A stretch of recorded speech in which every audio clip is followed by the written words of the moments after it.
2022 மே 9ஆம் திகதி அறகலையம் மீது தாக்குதல் நடத்திய பின்னர் நாடளாவிய ரீதியில் ஏற்பட்ட வன்முறை சம்பவங்களினால் தமது வீடுகள் தீ வைக்கப்பட்டமையால் ஏற்பட்ட சேதங்களினால் சட்டத்துக்கு முரணான வகையில் இழப்பீடு பெற்றுக்கொண்ட முன்னாள் பாராளுமன்ற உறுப்பினர்கள் உள்ளிட்ட முக்கிய பிரமுகர்களிடம் அந்த இழப்பீட்டுத் தொகையை மீள அறவிடுவதற்கான உத்தரவு ஒன்றை பிறப்பிக்குமாறு கோரி தாக்கல் செய்யப்பட்டுள்ள அடிப்படை உரிமை மனு தொடர்பிலேயே இந்த அறிவிப்பு பிறப்பிக்கப்பட்டுள்ளது.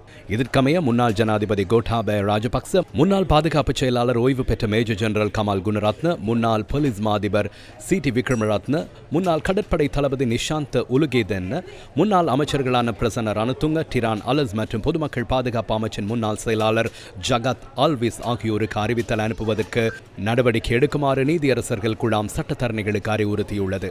பிரதம நீதியரசர் பிரீத்தி பத்மன் சூரசேன மற்றும் ஹீகான் குலதுங்க ஆகிய உயர் நீதிமன்ற நீதியரசர்கள் குழாம் முன்னிலையில் மனு விசாரணைக்கு எடுத்துக் கொள்ளப்பட்டது.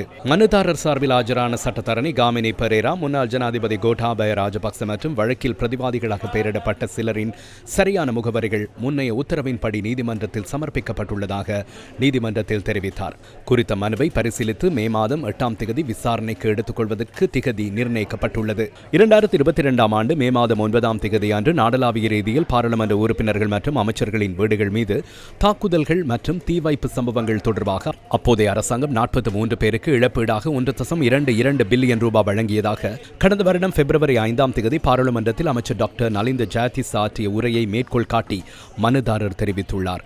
தற்போதுள்ள சட்டங்களுக்கு அமைய இயற்கை அனர்த்தம் ஏற்பட்டாலும் அதற்கான சேதங்களுக்கு அதிகபட்ச இழப்பீடு 2.5 மில்லியன் ஆகும். இருப்பினும் சில முன்னாள் அமைச்சர்கள் சட்ட எல்லையை மீறி இழப்பீடு பெற்றுள்ளதாகவும் இது முற்றிலும் சட்டத்துக்கு எதிரானது எனவும் மனுதாரர் சுட்டிக்காட்டியுள்ளார்.